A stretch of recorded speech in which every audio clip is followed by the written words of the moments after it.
President William Ruto has directed the Ministry of Education to postpone the reopening of all schools for second term until further notice. During his address to the nation on Friday, the head of state indicated that the move is a precautionary measure to ensure the safety of learners following a warning by the weatherman that the ongoing floods, which have claimed 210 lives so far, could get worse in the coming days. The president also announced a raft of inter-ministerial measures that the government has put in place to avert further loss of life and damage to property. Safina Chieng-Ouma now reports. Persistent torrential rain has unleashed devastating floods, which have claimed 210 lives as of today. The Friday afternoon address by President William Ruto highlighted the depth of the impact of the ongoing heavy rains across the country. The head of state warning that things may go from bad to worse if the warning by the weatherman is anything to go by. Sadly, we have not seen the last of this perilous period, as the situation is expected to escalate.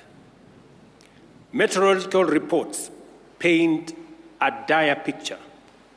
The rains will persist, increasing both in duration and intensity for the rest of this month and possibly after. A looming crisis that has occasioned the postponement of schools reopening until the safety of learners can be guaranteed. The Ministry of Education is directed to postpone the dates of reopening of all schools in the country for the second term until further notice. The second postponement of the school reopening comes barely 3 days before the date when schools were scheduled to reopen. The schools were initially expected to reopen on the 29th of April, but the reopening was postponed to Monday 6th by the Education Cabinet Secretary Ezekiel Machogu, who cited the heavy rains as part of what informed his announcement on Monday.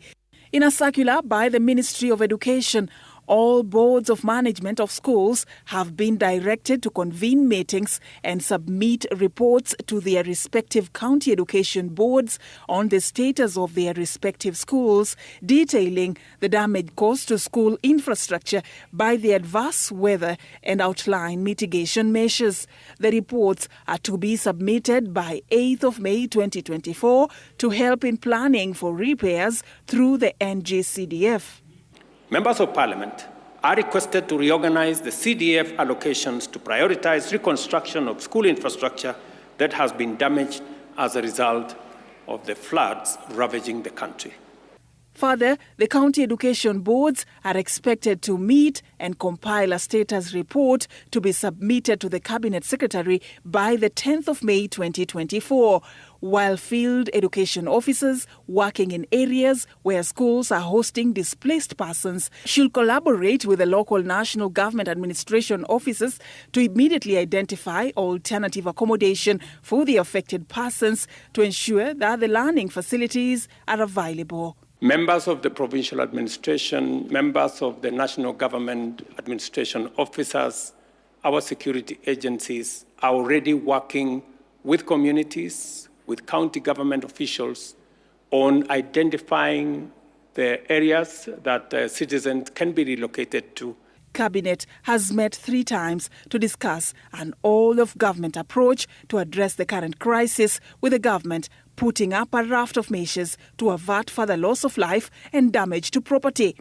Security agencies are further directed to enlist the support of the National Youth Service and work with the national government administration officers to respond to this emergency, including ensuring timely, orderly, and human evacuation of all persons at risk.